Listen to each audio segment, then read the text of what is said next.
श्री स्वामी समर्थ। 31 मार्चला आहे स्वामी प्रगट दिन। स्वामी प्रगट दिनानिमित्त आपण स्वामी महाराजांचे नामस्मरण करणार आहोत। नामस्मरण केल्यामुळे स्वामी महाराजांची कृपा आपल्यावरती राहणार आहे। श्री स्वामी समर्थ नामस्मरणाचे काय महत्त्व आहेत आणि सतत स्वामींचे नामस्मरण केल्याने काय होते हेच आज या व्हिडिओमध्ये मी तुम्हाला सांगणार आहे। त्यामुळे व्हिडिओ स्किप न करता शेवटपर्यंत पाहत राहा। चॅनलवरती नवीन असाल तर चॅनलला सबस्क्राइब करा, व्हिडिओला लाईक करा आणि कमेंटमध्ये श्री स्वामी समर्थ अवश्य लिहा। श्री गुरुदेव दत्त अवश्य लिहा। स्वामी महाराजांची कृपा तुमच्यावरती कायम राहील। श्री स्वामी समर्थ ऐसा षडाक्षरी मंत्र प्रीतीने जपावा अहोरात्र, त्याने सर्वार्थ पापीजे हे श्री स्वामी चरित्र सारामृतातील अत्यंत महत्त्वपूर्ण ओवी आहे। श्री स्वामी समर्थ हा 6 अक्षरी मंत्र अगदी मनापासून प्रेमाने सतत दिवस रात्र जप केल्याने अशा व्यक्तीला सर्व काही प्राप्त होते।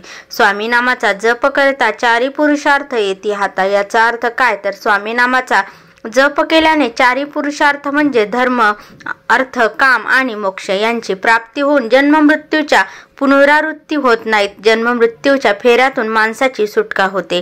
कोणालाही जन्म मृत्यूच्या फेऱ्यामध्ये अडकून राहायचे नाही।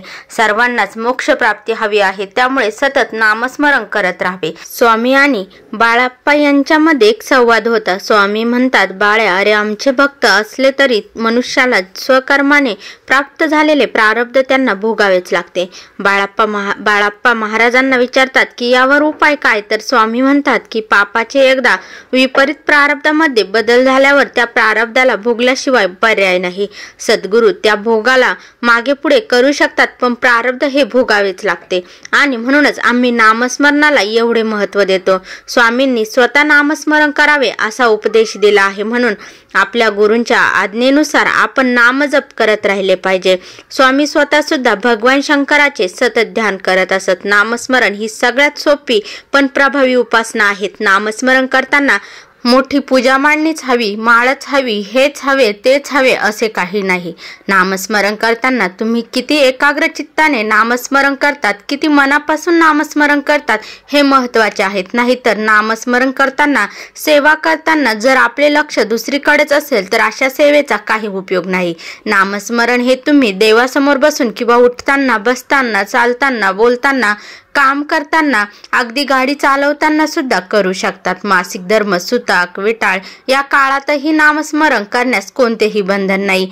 ज्या कोणालाही लिहिता वाचता येत नाहीत अशांनाही महाराजांचे सतत नामस्मरण करत राहावे। नामस्मरण का करावे? स्वामींनी आपल्याला त्यांच्या चरणी स्थान द्यावे। स्वामींची कृपा आशीर्वाद सतत आपल्या बरोबर राहावा। आपल्याला स्वामींची प्राप्ती व्हावी यासाठी सतत नामस्मरण करत राहावे।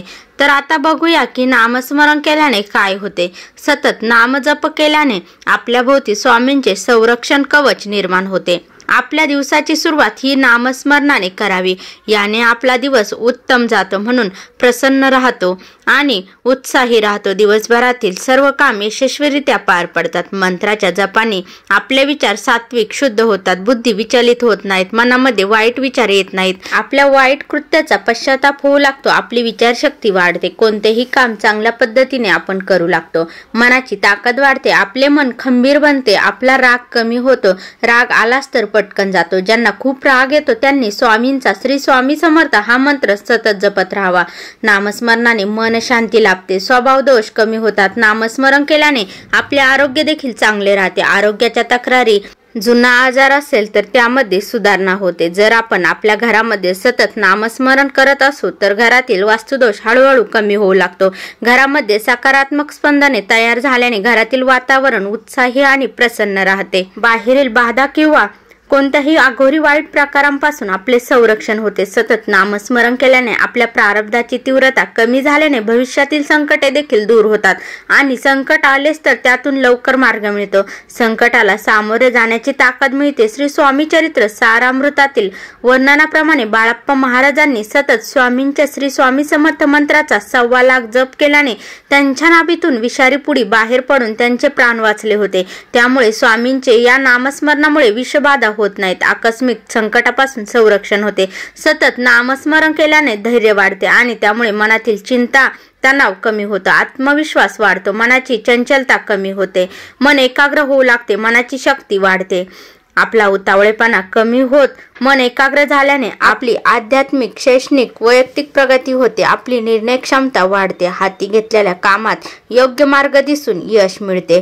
एखाद्या व्यक्तीकडून होणारे फसवणूक, चोरी, लबाडी यापासून आपले संरक्षण होते. लहान मुलांनाही स्वामींच्या नामजपाची सवय लावावी. 11 किंवा 21 वेळा तरी त्यांच्याकडून नामजप करून घ्यावा.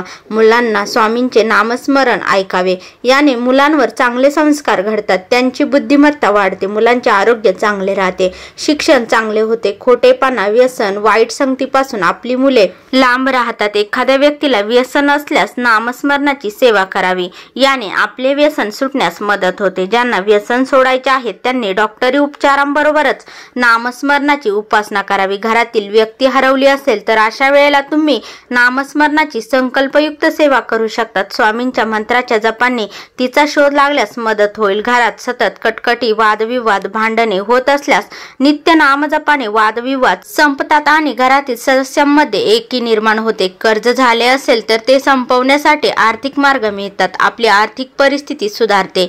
आर्थिक परिस्थिती सुधारण्यासाठी कर्जातून बाहेर पडण्यासाठी कष्ट तर केलेच पाहिजेत, पण नित्य नामजपाने आपल्या कष्टाला स्वामींच्या आशीर्वादाची जोड मिळाल्याने कर्जमुक्ती लवकर होते आणि आपल्या धार्मिक समस्या मार्गी लागतात. नामजपाने सतत स्वामी सोबत असल्याची जाणीव होते. घरामध्ये स्वामींचा वास राहतो. स्वामींची सतत प्रचिती येत राहते. सतत नामस्मरण केल्याने अहंकारी वृत्ती, मीपणा, खोटारडेपणा, लोभीपणा, रागी स्वभाव असे दुर्गुण कमी होऊ लागतात.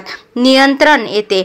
आपण नम्र होतो. आपला स्वभाव दोष कमी होतात. आपली वृत्ती परोपकारी, दुसऱ्याला मदत करण्याची दयाळू अशी होते. सतत स्वामींचे नामस्मरण केल्याने वाचन शुद्धी होते. बोलण्याचे काही दोष असतील तर ते कमी होतात. वाणीमध्ये एक प्रकारचा गोडवा येतो. आपल्या बोलण्याचा समोरच्या व्यक्तीवर प्रभाव पडू लागतो. आपली वाणी प्रभावी होते. एखाद्या व्यक्तीला संतती प्राप्ती, आपत्ती प्राप्तीमध्ये अडथळे येत असतील तर संकल्पयुक्त नामजपाची सेवा करावी. आपल्या संततीशी पटत नसेल किंवा मुलांशी वादविवाद होत असतील तर अशा वेळेला नामस्मरणाच्या सेवेमुळे या अडचणीतून मार्ग मिळतो आणि मन परिवर्तन झाल्यामुळे घरामध्ये आनंद वाढतो. स्वामींच्या नामजपाची संकल्पयुक्त सेवा करावी. याने आपल्या व्यवसाय, धंदा, शिक्षण, नोकरीमध्ये प्रगती होते. मनासारख्या चांगल्या ठिकाणी नोकरी मिळते. व्यवसायामध्ये वृद्धी होते. कोर्ट कचेरीचे, स्थावर मालमत्ता यासारखी कामे होत नसेल किंवा या कामांमध्ये त्रास होत असेल तर नित्य नामजपाने मार्ग मिळतो. आपल्या मुलांचे विवाह जुळत नसेल, विवाहामध्ये अडथळे येत असतील, जमलेले लग्न मोडत असेल, वैवाहिक जीवनामध्ये काही त्रास होत असेल तर स्वामींच्या नामस्मरणाच्या सेवेचा नवस बोलून नामजपाची संकल्पयुक्त सेवा केल्याने हे दोष दूर होतात. घरामध्ये सतत नामस्मरण करत राहिल्याने पितृदोषाच्या ज्या समस्या उद्भवतात त्या हळूहळू दूर होऊ लागतात. रात्री झोप येत नसेल तर शांत झोपेसाठी झोपण्यापूर्वी नामस्मरण करावे. सतत नामस्मरण केल्याने आपल्या प्रारब्धाची तीव्रता कमी होऊ लागते. प्रारब्ध शुद्धी होऊ लागते. हातून चांगले कर्म होऊ लागतात. भोग भोगण्याची ताकद आपल्याला मिळते. जन्माजन्मांतरीचे पापे हे नष्ट होतात. जन्म मृत्यूच्या फेऱ्यामध्ये माणूस अडकून न राहता त्याला मोक्ष प्राप्त होतो. रोज दैनंदिन जीवनामध्ये काही चुकांमुळे अनेक दोष आपल्याला लागत असतात. या दोषामुळे जे पाप लागते त्यापासून नामस्मरणामुळे मुक्तता मिळते आणि जीवन सुलभ होते. स्वामींच्या सतत नामस्मरणामुळे सद्गुरूंच्या नामाची गोडी लागते. सेवा, उपासना वाढू लागते. कंटाळा येत नाहीत. आपल्या आध्यात्मिक प्रगती होते. माणसाला सतत नामस्मरणाची सवय लागल्याने नकळत सुद्धा आपल्याकडून नामस्मरण हे होत राहते. स्वामींच्या नामस्मरणाने गुरुबळ वाढतो. ग्रहदोष, कुंडली दोष असेल तर ते नष्ट होतात. तर अशा प्रकारे स्वामींच्या नामस्मरणाचे अनेक फायदे आहेत. तुमच्या आसपास असे कोणी लोक आहेत जे अशिक्षित आहेत, वेळेअभावी सेवा करण्यास जमत नसेल, ते खचून गेलेले आहेत, त्यांना तुम्ही स्वामींची ही नामस्मरणाची सेवा सांगा. या सेवेचे महत्त्व सांगा. त्यामुळे त्यांनाही त्यांच्या अडचणीतून बाहेर पडण्यास मार्ग मिळेल.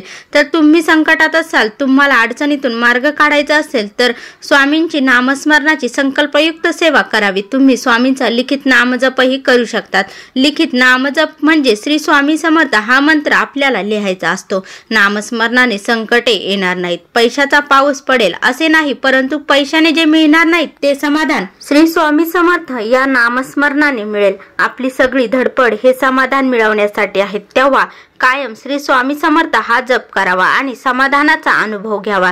व्हिडिओमध्ये सांगितलेल्या फायद्यांसाठी नाही तर स्वामींच्या प्राप्तीसाठी भक्तीसाठी नामस्मरण करा।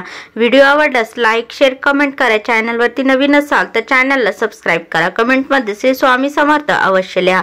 श्री गुरुदेव दत्त अवश्य लिहा। श्री स्वामी समर्थ। जय जय स्वामी समर्थ।